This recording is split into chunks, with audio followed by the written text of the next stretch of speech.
Bismillahirrahmanirrahim. Bapak Ibu yang dirahmati oleh Allah Subhanahu wa taala, kembali kita melanjutkan kajian kita di dalam kitab Riyadhus Shalihin, kitab yang ditulis oleh Imam An-Nawawi rahimahullahu taala, dan kita masih di dalam bab yang ke-11 membahas tentang al-mujahadah, yaitu bersungguh-sungguh atau menyungguhkan diri dalam ketaatan kepada Allah Subhanahu wa taala. Di pertemuan yang lalu kita telah membaca firman-firman Allah Subhanahu wa taala yang ditulis oleh Imam An-Nawawi rahimahullah taala di awal bab al-mujahadah ini.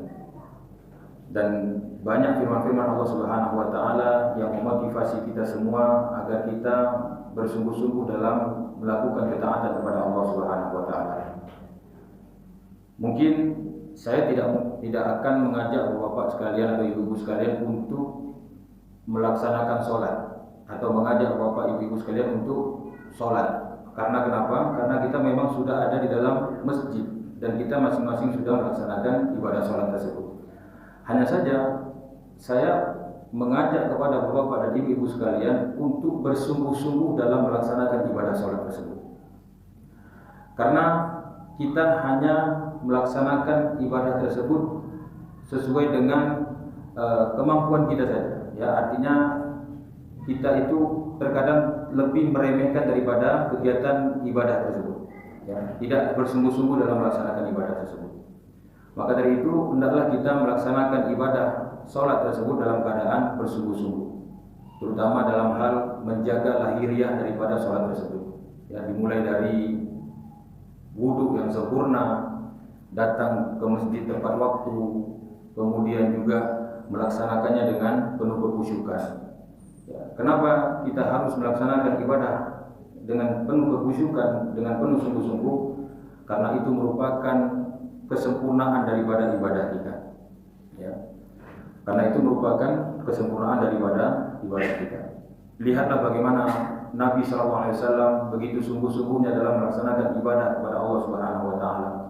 Begitu juga dengan para sahabat Nabi SAW yang begitu sungguh-sungguh dalam melaksanakan ketaatan kepada Allah Subhanahu wa taala. Ada seorang sahabat Nabi SAW yang bernama Abbad bin Bishr radhiyallahu anhu, yang beliau itu terkenal dengan kekhusyukannya dalam melaksanakan ibadah kepada Allah Subhanahu wa taala. Ya, sampai-sampai anak panah mengenai tubuh beliau saja itu beliau tidak menghiraukan. Ya, tidak sampai membuat dia membatalkan sholat. Jadi dikisahkan setelah perperangan Zatul Riqa, maka Nabi SAW bersama para sahabat itu mulai membagi ghanimah, ya, atau ingin kembali ke Madinah dengan membawa ghanimah. Adapun salah satu ghanimah yang dibawa adalah seorang wanita yang tentunya ini adalah istri dari kaum musyrikin yang pada saat perang Zatul Riqa itu lepas dari pasukannya. Maka yang namanya ghanimah itu bukan hanya harta saja, tapi manusia pun bisa menjadi ghanimah, yaitu akan dijadikan tawanan, akan dijadikan budak. Maka pada saat itu Nabi SAW bersama para sahabat kembali ke Madinah, ya, dengan membawa ghanimah, salah satunya adalah wanita istri daripada kaum musyrikin tersebut. Ketika di perjalanan, maka kaum musyrikin atau suami daripada istri yang dibawa tadi itu membuntuti mereka dari belakang.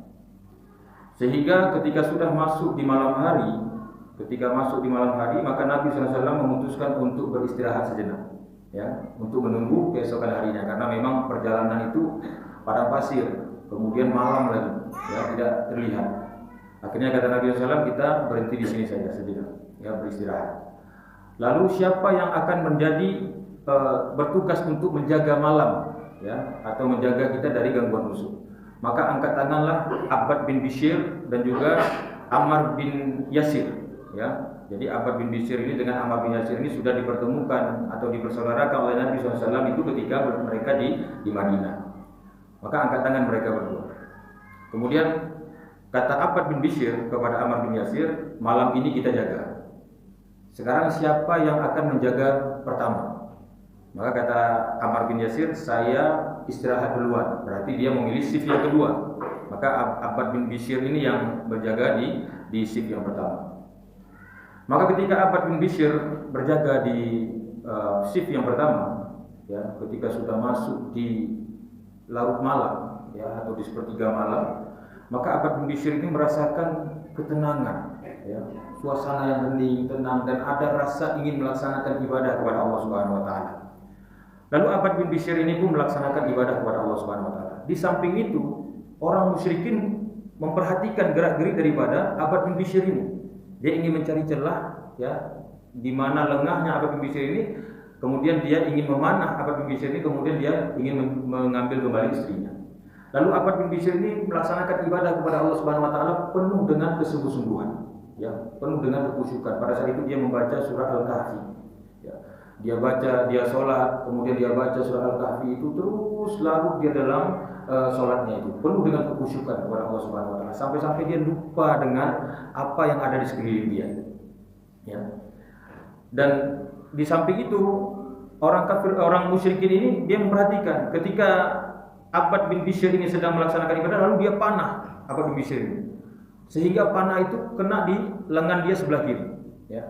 Apa yang terjadi? Apakah Abbad bin Bishr ini meruntuhkan? Sebenarnya ternyata tidak. Ya, karena dia sudah merasakan kekhusyukan, bersungguh-sungguh dalam melaksanakan ibadah kepada Allah.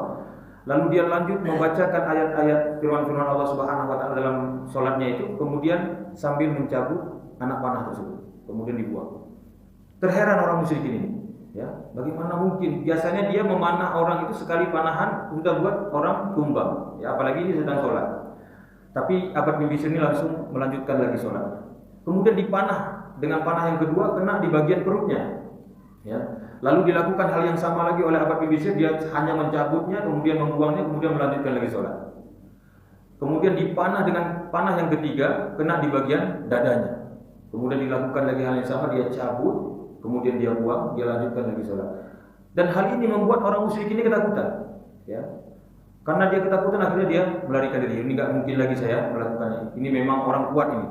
Padahal Abbad bin Bishr ini hanya bersungguh-sungguh dalam melaksanakan ibadah kepada Allah Subhanahu wa taala, yaitu melaksanakan sholat tahajud di malam hari. Ya, yaitu membaca surat Al-Kahfi lagi. Maka benar bahwasanya firman Allah Subhanahu wa taala, sesungguhnya di dalam bacaan yang dibaca di sholat malam itu lebih berkesan dan lebih menguatkan hati. Ya. Ada firman Allah Subhanahu wa taala yang berbunyi, sesungguhnya bacaan yang dibaca di malam hari itu lebih menguatkan hati, lebih berkesan dan juga bisa menguatkan hati. Lalu ketika selesai daripada sholat itu, karena darah terus banyak mengalir, akhirnya dia mulai merasa lemas, ya, dan dia membangunkan Ammar bin Yasir. Ketika dibangunkan Ammar bin Yasir, maka Ammar bin Yasir mengatakan, wahai Abbad, apa yang terjadi denganmu? Ya, dia melihat ada 3 luka di tubuh Abbad bin Bishr ini.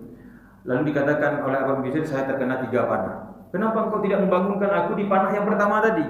Ya, kata Abbad bin Bishr, sesungguhnya aku sedang bermunajat kepada Rabbku. Aku sedang membaca firman Allah Subhanahu wa taala dan aku ingin menyelesaikan daripada bacaan firman Allah Subhanahu wa taala tersebut. Kalau seandainya bukan karena Nabi SAW menyuruh aku untuk berjaga di malam hari, tidak mungkin aku akan membangunkan engkau.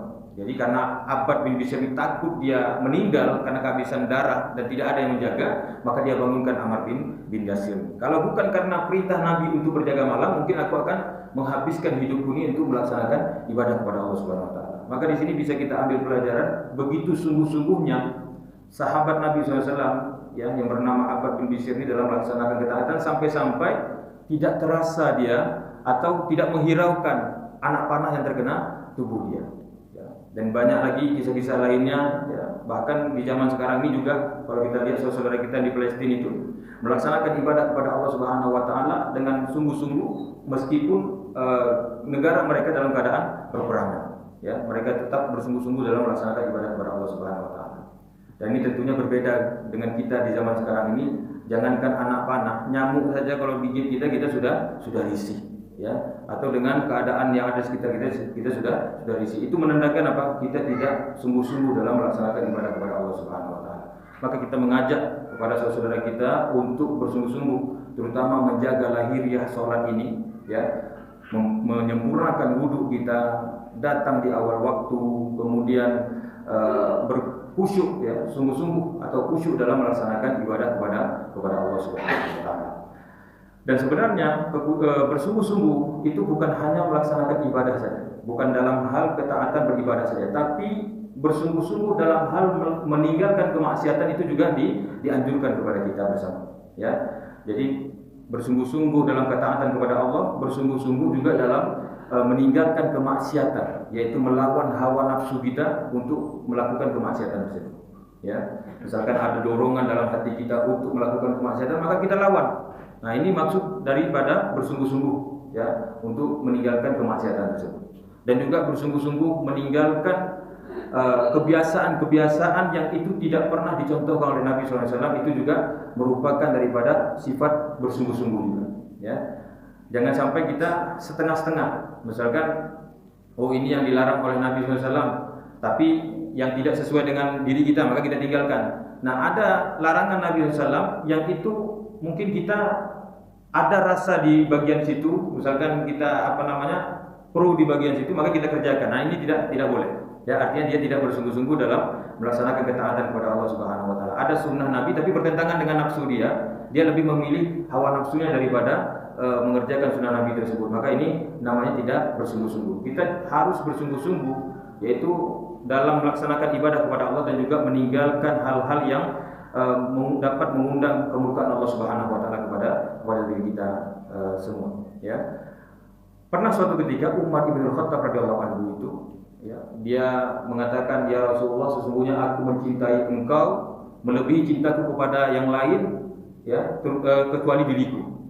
Maka kata Nabi SAW, engkau belum betul-betul mencintaiku, ya, tidak boleh demikian Umar. Maka Umar mengganti bahasanya, wahai Rasulullah, aku mencintai dirimu melebihi orang lain dan juga termasuk diriku. Maka itulah baru dikatakan cinta kepada Nabi SAW. Artinya, ketika kita mencintai Nabi SAW ada kecualinya, maka dipastikan kita tidak bisa melaksanakan sunnah Nabi itu dengan seutuhnya.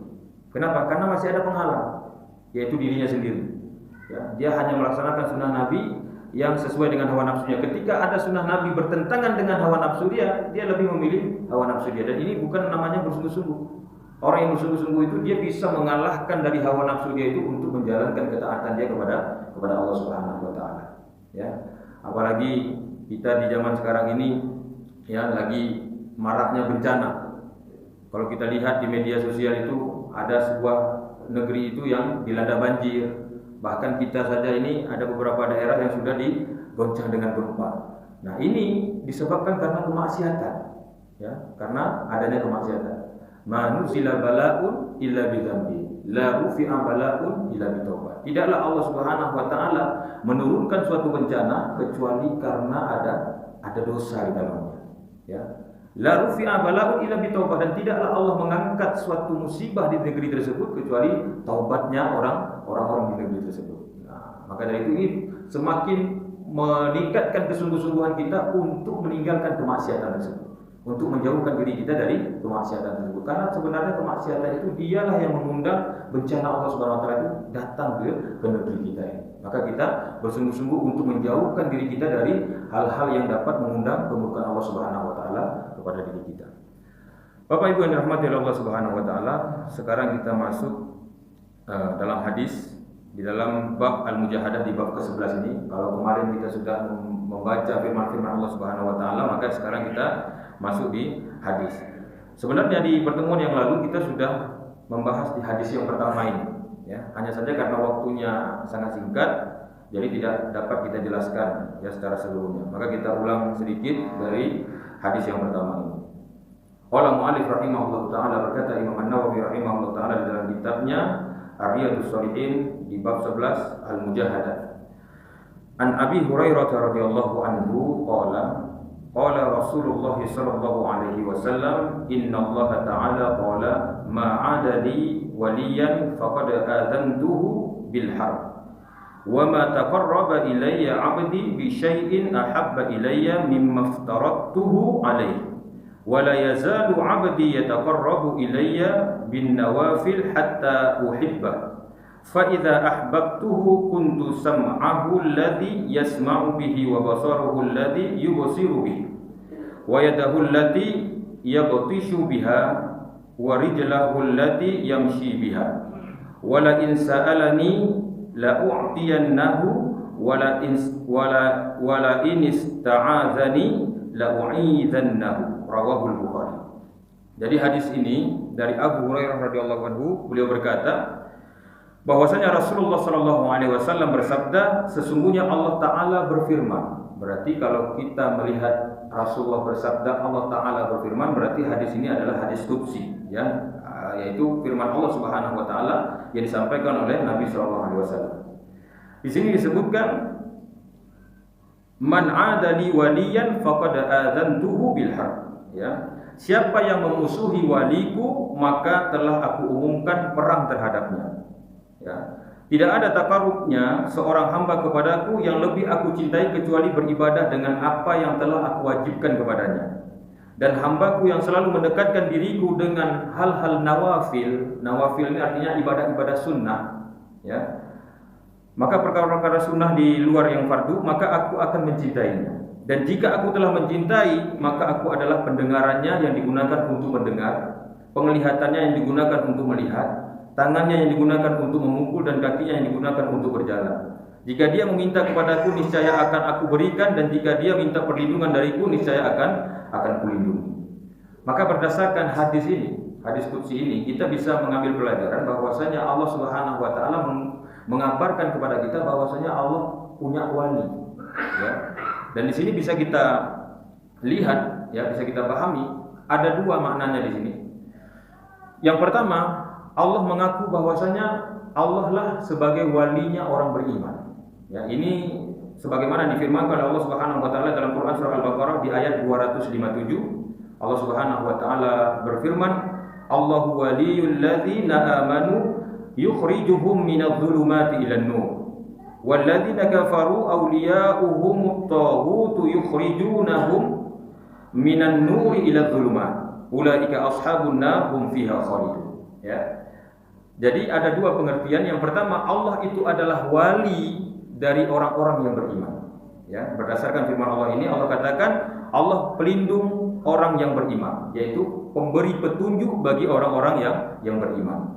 Dia mengeluarkan mereka dari kegelapan kepada cahaya iman dari kegelapan menuju kepada cahaya iman. Jadi orang-orang yang beriman itu, maka Allah Subhanahu wa taala akan menjadi wali bagi mereka. Maksud menjadi wali itu adalah menjadi petunjuk, ya, memberikan petunjuk bagi mereka yang mengeluarkan mereka dari kegelapan menuju kepada yang menuju kepada cahaya, yaitu cahaya keimanan. Makanya tadi disebutkan di dalam hadis ini bahwasanya fa'idza ahbabtuhu kuntu sam'ahu alladhi yasma'u bihi wa basarahu alladhi yubsiru bihi, ya. Kalau aku sudah cinta kepada seorang hambaku, maka aku akan menjadi pendengarannya, ya. Maksud di sini bukanlah Allah menjadi telinga kita, tapi Allah akan membimbing dari pendengaran kita, ya. Jadi ketika kita beriman kepada Allah, taat kepada Allah, bersungguh-sungguh dalam beribadah kepada Allah, maka Allah bimbing dari pendengaran kita ini. Tidaklah apa yang kita dengar, melainkan pendengaran itu menjadi pendengaran yang meningkatkan ketaatan kita kepada Allah Subhanahu wa taala. Bukan pendengaran yang mampu membuat diri kita itu jatuh, ya. Tapi menjadikan pendengaran kita itu menjadi pendengaran yang semakin meningkatkan keimanan kita kepada Allah Subhanahu wa taala. Maka tadi disebutkan mengeluarkan dari kegelapan menuju kepada cahaya, yaitu cahaya keimanan. Kemudian menjadi kakinya, maksudnya adalah membimbing kakinya orang beriman tadi itu untuk berjalan menuju kepada jalan ketaatan kepada Allah Subhanahu wa taala, ya. Dan juga tangannya yang digunakan untuk memukul dan kakinya yang digunakan untuk berjalan. Maksudnya itu membimbing, ya, daripada tangannya untuk menjadi orang yang dermawan, membimbing kakinya untuk menjadi orang yang taat kepada Allah Subhanahu wa taala, ya. Maka di sini Allah menjadi wali bagi orang-orang yang beriman. Sedangkan orang-orang kafir, ya, di sini disebutkan walladzina kafaru awliya'uhumut taghutu yukhrijunahum minan nuri ila dhulumat. Sedangkan orang-orang kafir yang tidak taat kepada Allah Subhanahu wa taala, maka mereka walinya adalah syaitan, ya. Syaitan itu mengajak dari yang terang benderang menuju kepada kegelapan. Nah, ini kebalikannya, ya. Jadi jangan sampai kita pikir itu hanya orang-orang kafir saja. Termasuk orang-orang yang beragama Islam tapi tidak mau mengikuti ajaran agama Islam itu dengan murni, ya, dengan ajaran-ajaran syariat Islam itu dengan baik, maka mereka juga menjadi walinya itu adalah wali syaitan. Ya, walinya itu akan menjadi walinya syaitan. Ya, bukan kepada Allah Subhanahu Wa Taala. Karena yang akan menjadi wali bagi orang-orang beriman itu adalah orang-orang beriman saja. Sedangkan orang-orang kafir atau orang-orang yang mengikuti orang-orang kafir, misalkan orang Islam tapi dia tidak mengikuti syariat Islam tapi lebih condong kepada perbuatan-perbuatan orang kafir, maka mereka walinya bukan Allah Subhanahu wa taala tapi taghut, yaitu syaitan yang mengajak mereka dari kegelapan menuju kepada yang mengajak mereka dari terang benderang menuju kepada kegelapan. Ulaika ashabun nar, maka kata Allah Subhanahu wa taala mereka itu adalah penghuni neraka. Hum fiha khalidun, dan mereka kekal di dalam neraka tersebut. Jadi itu adalah wali, ya, yaitu Allah Subhanahu wa taala menjadi walinya bagi orang-orang yang beriman. Kemudian yang kedua, pengertian yang kedua, Allah Subhanahu wa taala memiliki wali. Ya, kalau tadi Allah Subhanahu wa taala mengatakan dia adalah wali bagi orang-orang beriman, maka di sini yang kedua adalah Allah itu memiliki wali. Siapa wali Allah Subhanahu wa taala tersebut? Sebagaimana difirmankan oleh Allah Subhanahu wa taala dalam Al-Qur'an surat Yunus di ayat 62. Allah Subhanahu wa taala berfirman, "Ala inna awliya Allahi la khaufun 'alaihim wa lahum yahzanun. Alladzina amanu wa kanu yattaqun. Lahumul busyra fil hayatid dunya wa fil akhirah. La tabdila li kalimatillahi dzalika huwal fawzul 'adzim." Ingatlah sesungguhnya wali-wali Allah itu tidak ada kekhawatiran terhadap diri mereka. Dan tidak ada pula rasa sedih di dalam hati mereka. Siapa mereka? Alladzina amanu wa kanu yattaqun, yaitu orang-orang yang beriman dan mereka selalu bertakwa kepada Allah Subhanahu wa taala. Jadi wali Allah itu adalah orang-orang beriman dan juga orang-orang yang bertakwa. Ya, jadi enggak sembarang orang menjadi wali. Enggak seperti apa yang kita lihat di media sosial sekarang. Ada orang tidak ada pakai baju sambil merokok dikatakan wali.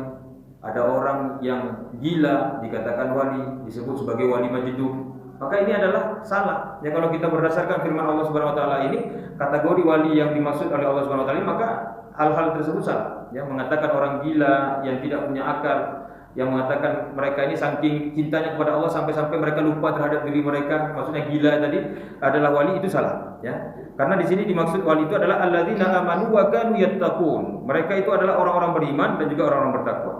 Bahkan maksud daripada berimannya itu disebutkan oleh Allah Subhanahu wa taala dalam Quran surah Al-An'am di ayat 82, alladzina amanu wa lam yalbisu imanahum bidzulmi ulaika lahumul amnu wa hum muhtadun. Orang-orang yang beriman dan tidak mencampurkan iman mereka dengan kesyirikan.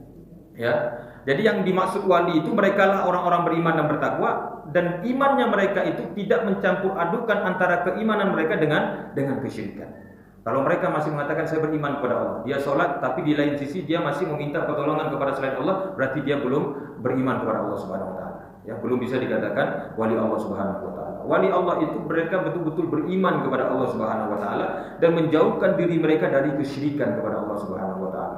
Maka adapun orang-orang yang memusuhi wali-wali Allah tersebut, ya, yaitu orang-orang beriman yang tidak mengerjakan kesyirikan kepada Allah, mereka adalah wali Allah. Maka adapun orang-orang yang memusuhi mereka, ya, atau mencelakai mereka, maka Allah Subhanahu wa taala mengumumkan perang terhadap mereka. Kalau Allah sudah mengatakan perang, berarti Allah akan turunkan azab. Azab Allah ini ada yang disegerakan di dunia, ada juga nanti di akhirat. Ya, terkadang Allah Subhanahu wa taala menyegerakan azabnya di dunia sebagai bentuk pelajaran, ya, bagi orang-orang yang masih hidup. Contohnya apa? Fir'aun, ya. Fir'aun itu diazab oleh Allah Subhanahu wa taala, ditenggelamkan di Laut Merah. Tapi jasadnya enggak busuk sampai dengan sekarang.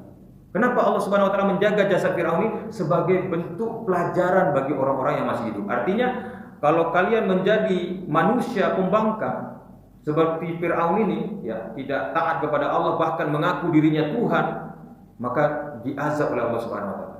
Ya, bahkan bukan hanya Fir'aun, ada lagi Qarun, ada Namrud dan lain sebagainya. Ya, banyak yang azab itu disegerakan oleh Allah Subhanahu wa taala dalam rangka untuk menjadi pembelajaran bagi kita yang masih hidup. Maka hikmah yang pertama adalah jangan pernah kita mencela daripada orang-orang yang beriman. Kenapa? Karena Allah Subhanahu wa taala akan menjadi pelindung bagi diri mereka. Ketika kita mencela wali-wali Allah Subhanahu wa taala, yaitu orang-orang beriman, maka kita diumumkan perang oleh Allah Subhanahu wa taala. Kemudian yang kedua, di dalam hadis ini perbuatan-perbuatan yang wajib itu sangat dicintai oleh Allah Subhanahu wa taala, ya. Salat 5 waktu, puasa di bulan Ramadan, ya, dan juga perkara-perkara wajib yang lainnya itu adalah perkara-perkara yang sangat dicintai oleh Allah Subhanahu wa taala. Dan kemudian Allah Subhanahu wa taala juga sampaikan dalam hadis qudsi ini, siapa yang istiqomah melaksanakan amalan-amalan nawafil, yaitu ibadah-ibadah sunnah, maka itu bisa menghindarkan diri mereka itu dari kemaksiatan, ya. Maka mereka bisa meraih kecintaan dari Allah Subhanahu wa taala. Ya, mereka menjaga diri mereka untuk tetap dalam keadaan menjaga sunnah-sunnah Nabi SAW, maka Allah Subhanahu wa taala akan jaga mereka. Yaitu sebagaimana tadi disebutkan, Allah lindungi pendengarannya, Allah lindungi tangannya, kakinya, ya, sampai dia di akhir daripada kehidupannya. Artinya apa? Terjaga kehidupan dia, karena bentuk daripada kecintaan Allah Subhanahu wa taala kepada orang tersebut. Jadi jangan kita menganggap remeh, ya. Kita hanya mengerjakan yang wajib-wajib saja, yang sunnah-sunnah kita tinggalkan. Kalau kita katakan, kenapa tidak dikerjakan yang sunnah? Oh, kan cuma sunnah saja, tidak dikerjakan kan enggak apa-apa. Sebenarnya mengerjakan yang wajib itu, ya, definisi daripada wajib itu dikerjakan mendapatkan pahala, ditinggalkan berdosa. Sedangkan sunnah, ya, yang sunnah itu dikerjakan mendapat pahala, ditinggalkan sebenarnya merugi, bukan tidak apa-apa, merugi. Ya, padahal pahala-pahala sunnah itu bisa menambal dari kekurangan daripada ibadah-ibadah wajib yang dia lakukan. Nah, maka dari itu jangan pernah kita meremehkan, karena kita ini banyak membutuhkan pahala nanti di hari akhirat kelak. Perjalanan kita itu masih panjang, sangat panjang sekali. Ya, jangan sampai kita menyesal. Kemudian jika Allah telah mencintai seseorang, maka dia akan mengabulkan doa-doa dari orang tersebut. Ya, maka Allah Subhanahu wa taala akan mengabulkan doa-doa orang tersebut. Nah, terkadang kita sering mengatakan gini, saya sudah capek berdoa tapi Allah nggak kabulkan doa saya. Ya. Nah, ini perkataan salah dan nggak boleh kita lakukan. Ya, ini namanya tata'ajjab. Tidak boleh kita mengatakan Allah tidak mengabulkan doa saya. Tapi kita lebih kepada introspeksi diri. Kenapa Allah Subhanahu wa taala tidak kabulkan doa kita? Karena kita tidak sungguh-sungguh dalam berdoa kepada Allah Subhanahu wa taala. Doa itu bukan hanya sekedar mengangkat tangan kemudian mengucapkan hajat-hajat kita saja, tidak. Tapi lebih kepada kebersihan diri kita sendiri, ya. Mungkin masih ada makanan haram yang kita makan, ya, kita masih main riba, atau masih ada kemaksiatan yang kita lakukan sehingga mengundang kemurkaan Allah kepada kita. Bagaimana mungkin Allah akan kabulkan doa kita sedangkan diri kita ini masih banyak melakukan kemaksiatan, ya. Makanya Nabi SAW katakan, innallaha yaghfiru wa ghayratullahi ayyatiyal mu'min maharamallah. Sesungguhnya Allah Subhanahu wa taala itu cemburu, dan kecemburuan Allah ini berupa kemurkaan. Bagi siapa? Bagi seorang ayyatiyal mu'min maharamallah, bagi seorang yang telah mengatakan saya beriman kepada Allah Subhanahu wa taala tapi mereka mengerjakan hal-hal yang diharamkan oleh Allah Subhanahu wa taala. Mereka telah katakan saya sudah bertobat tapi mereka masih melaksanakan keburukan, masih melaksanakan kemaksiatan. Saya sudah mengenal sunnah Nabi SAW. Dia mengatakan saya adalah salaf, ya, orang-orang yang mengikuti orang salaf, yaitu orang-orang terdahulu para sahabat Nabi SAW. Tapi pekerjaan mereka itu masih mengerjakan hal-hal yang diharamkan oleh kemaksiatan. Maka hal-hal yang seperti inilah yang membuat diri mereka itu, doa-doa mereka itu tertolak. Makanannya haram, pakaiannya haram, ya, maka tidak diterima oleh Allah Subhanahu wa taala. Maka dalam hal berdoa pun kita juga harus bersungguh-sungguh kepada Allah Subhanahu wa taala. Perhatikan makanan kita, ya, perbuatan kita, kemudian adab-adab dalam berdoa. Maka itu bentuk daripada sungguh-sungguh kita dalam berdoa, dan Allah Subhanahu wa taala akan kabulkan daripada doa-doa kita. Kemudian kita masuk ke hadis yang kedua. An Anas ibn Malik wa Abi Hurairah radhiyallahu anhuma an Nabi sallallahu alaihi wasallam fi ma yarwihi an Rabbih azza wa jalla qala idza taqarraba al-'abdu ilayya shibran taqarrabtu ilayhi dhira'an wa idza taqarraba ilayya dhira'an taqarrabtu minhu ba'an wa idza atani yamshi ataituhu harwala. Ya, jadi dari Anas ibn Malik dan juga Abi Hurairah radhiyallahu anhu, semoga Allah Subhanahu wa taala meridhoi keduanya, dari Nabi sallallahu alaihi wasallam fima yarwihi an rabbih azza wa jalla. Ya, ini juga merupakan hadis qudsi juga. Karena kenapa? Di sini disebutkan dari Nabi sallallahu alaihi wasallam yang diriwayatkan oleh Rabb-nya azza wa jalla. Artinya yang kalimat ini datang dari Allah Subhanahu wa taala. Apa dikatakan? Idza taqarrabal 'abdu ilayya sibran. Ya, apabila seorang hamba itu mendekati kepadaku sejengkal, ya, taqarrabtu ilaihi dzira'an, maka akan aku datangi dia, aku akan dekat dengan dia itu satu hasta, ya, dzira'an, satu hasta. Wa idza taqarraba ilayya dzira'an, maka apabila hambaku datang kepadaku sehasta, taqarrabtu minhu ba'an, maka aku akan dekati dia sehasta. Jika mendekati sehasta, maka aku akan mendekati dia satu depa, ya, satu depa. Ba'an itu satu depa. Wa idza atani yamshi ataituhu harwalah. Apabila dia mendatangiku dengan berjalan, maka aku akan mendatanginya dengan berlari-lari kecil, ya. Maksud daripada hadis ini adalah siapa yang mendekati Allah Subhanahu wa taala dengan suatu ketaatan, meskipun ketaatan itu sedikit, niscaya Allah Subhanahu wa taala akan memberi balasan dengan pahala yang besar, ya. Membalasnya dengan pahala dan penghormatan yang berlipat ganda. Dan kita ketahui bersama bahwasanya balasan Allah itu adalah balasan yang terbaik. Ketika kita melakukan ketaatan sedikit saja kepada Allah Subhanahu wa taala, maka Allah akan membalas ketaatan kita itu dengan yang terbaik, ya. Contohnya misalkan kita berinfak atau bersedekah, mengeluarkan sedikit daripada harta kita, maka Allah Subhanahu wa taala akan melipat gandakan dari harta tersebut. Makanya Allah Subhanahu wa taala katakan di dalam Al-Qur'an surat Saba di ayat 39, "Wa ma anfaqtum min syai'in fahuwa yukhlifu." Ya. Dan apa saja yang engkau infakkan di jalan Allah Subhanahu wa taala, maka Allah akan berikan ganti. Jadi kalau Allah sudah katakan berikan ganti, jangan sampai kita berpikir begini. Kalau kita sumbangkan 1000, maka Allah akan ganti 1000. Tidak. Ya, Allah Subhanahu wa taala akan ganti berpuluh-puluh bahkan ratusan kali lipat dari apa yang kita berikan. Kalau kita sumbangkan 1000 ikhlas karena Allah Subhanahu wa taala, bisa jadi Allah ganti kita 1 miliar. Ya.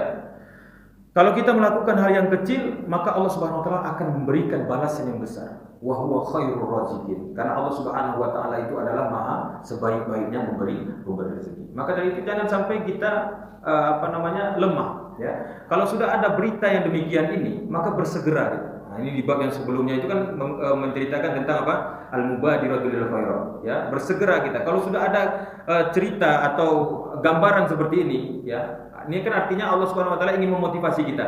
Sedikit kita melakukan amalan, maka Allah akan berikan ganti yang lebih besar. Apalagi kalau kita melakukan yang besar, pastinya lebih besar lagi balasan dari Allah Subhanahu wa taala. Maka jangan kita sia-siakan kesempatan emas ini. Selagi diberikan kesempatan, maka lakukan yang terbaik sehingga Allah Subhanahu wa taala memberikan kepada kita yang lebih baik lagi, ya. Bersungguh-sungguh kita dalam melakukan ketaatan kepada Allah, maka Allah Subhanahu wa taala akan melipat gandakan dari apa yang kita lakukan. Kita lanjutkan di hadis yang selanjutnya, yaitu hadis ketiga. An Ibnu Abbas radhiyallahu anhuma qala Nabi sallallahu alaihi wasallam, ni'matani mawhunun fihi ma katsirun minan nas as-sihah wal farah. Ya. Dari Ibnu Abbas radhiyallahu anhuma, ya, dari Ibnu Abbas radhiyallahu anhuma, semoga Allah meridhoi keduanya, qala Nabi sallallahu alaihi wasallam, Nabi sallallahu alaihi wasallam bersabda, ni'matani mawhunun fihi ma katsirun, ya, minan nas as-sihah wal farah. Ada dua kenikmatan yang membuat manusia itu lalai dari kenikmatan tersebut, ya. Yang banyak membuat manusia itu lalai dari kenikmatan tersebut. Apa kenikmatannya? As-sihah wal farah, yaitu nikmat kesehatan dan juga nikmat waktu luang. Nah, ini sangat banyak sekali orang yang lalai dengan hal tersebut, ya. Banyak manusia yang tertipu ketika mereka dalam keadaan sehat, mereka sangka mereka itu akan sehat terus, sehingga mereka tidak gunakan kesehatan mereka itu untuk ketaatan kepada Allah Subhanahu wa taala. Kapan mereka menyesal? Ketika mereka sakit. Ketika mereka sakit, disitulah baru mereka menyesal. Ya, kan sering kita dengar tuh, apa yang rame-rame di masjid itu ceramah, kalau cegak lah lutut yang bawa bayi yang ceramah. Itu kan ala sakit lututnya, padahal waktu cegak lututnya ada bayi juga ceramah. Yang ada bayi juga salat berjamaah. Ya, dia bilang kalau seandainya sehat saya ini, saya akan datang ke masjid, saya akan sholat. Nah, itu karena dia sudah sakit. Padahal waktu sehat-sehat dia tidak melakukan hal tersebut. Maka dari itu, selagi Allah berikan kita kesehatan, maka gunakan kesehatan itu dengan sebaik-baiknya, yaitu dalam ketaatan kepada Allah Subhanahu wa taala. Selagi kita masih mampu berdiri tegak, ya, jangan sampai kita udah sakit baru kita datang ke masjid dalam keadaan apa? Duduk, sholat. Padahal waktu dia sehat tidak dia gunakan.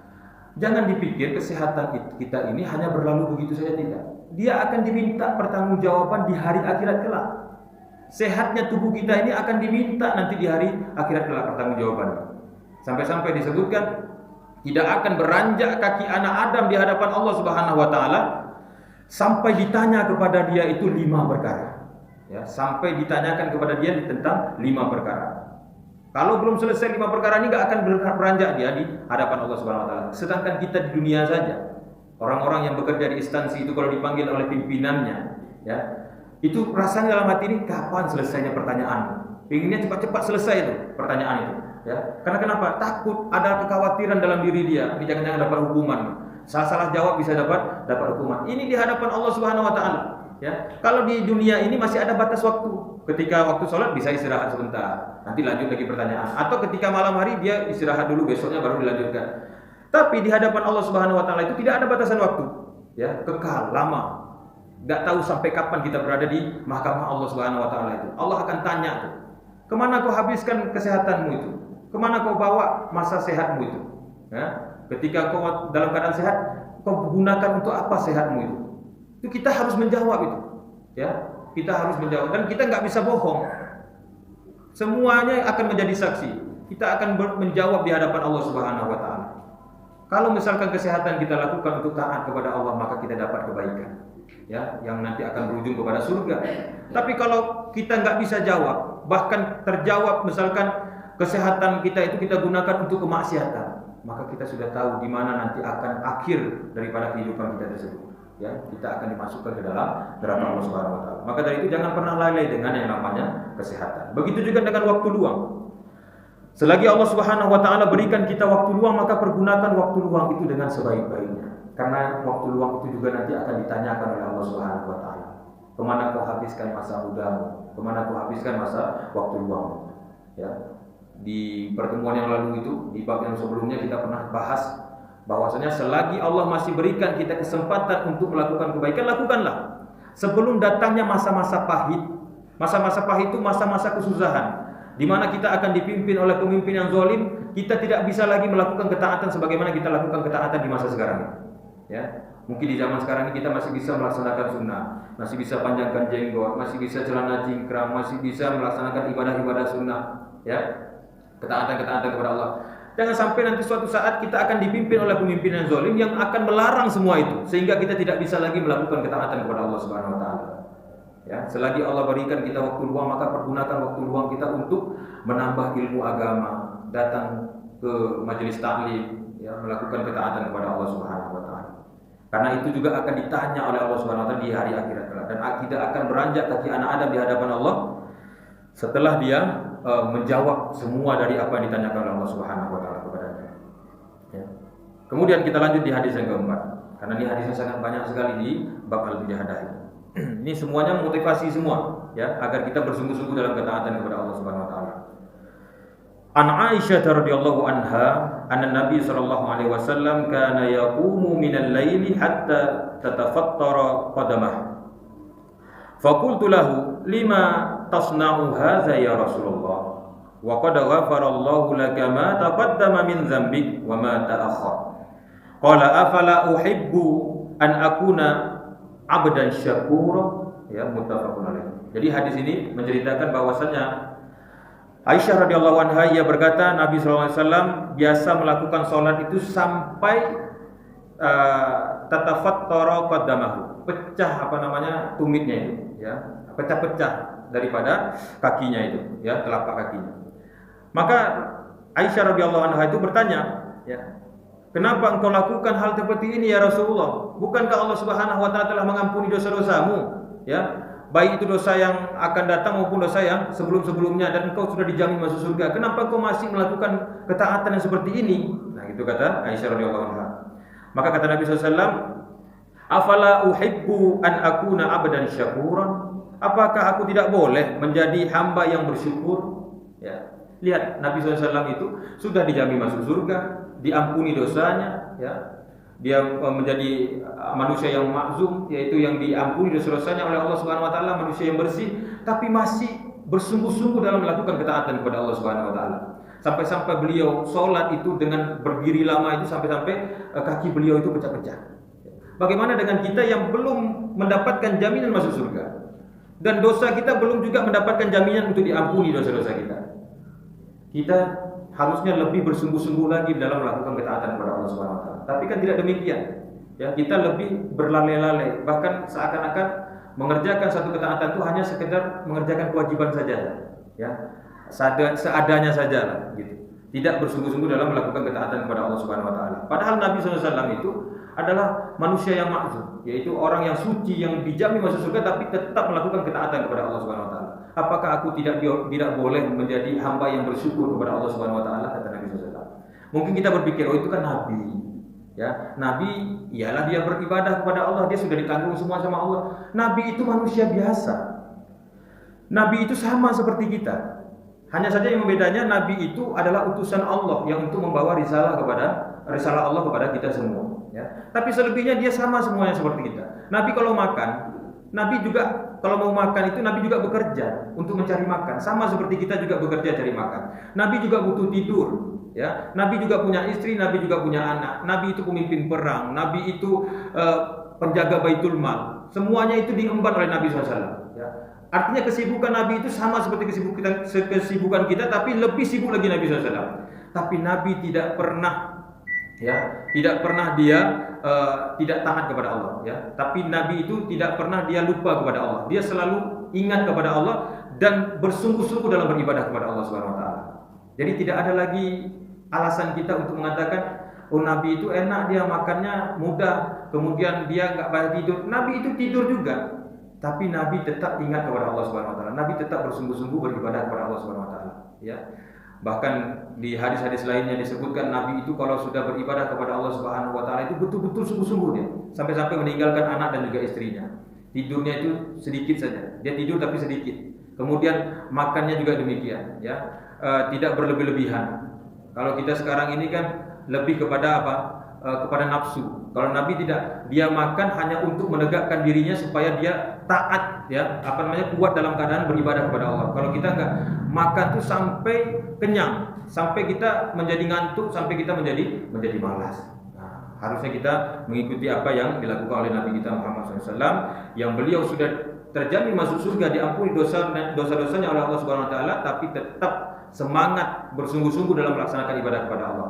Harusnya kita juga demikian, menjadi hamba yang bersyukur kepada Allah Subhanahu wa taala dengan cara melaksanakan ibadah ketaatan kepada Allah dengan cara bersungguh-sungguh. Ya, demikian kajian kita di malam hari ini karena memang sudah masuk waktu Isya, dan insyaallah akan kita lanjutkan lagi di pertemuan yang selanjutnya. Dan semoga yang singkat ini dapat bermanfaat bagi kita bersama. Aku qauli hadza wa astaghfirullah li wa lakum, subhanallahi wa bihamdihi, subhanakallahumma wa bihamdika, asyhadu an la ilaha illa anta, astaghfiruka wa atubu ilaik. Assalamualaikum warahmatullahi wabarakatuh.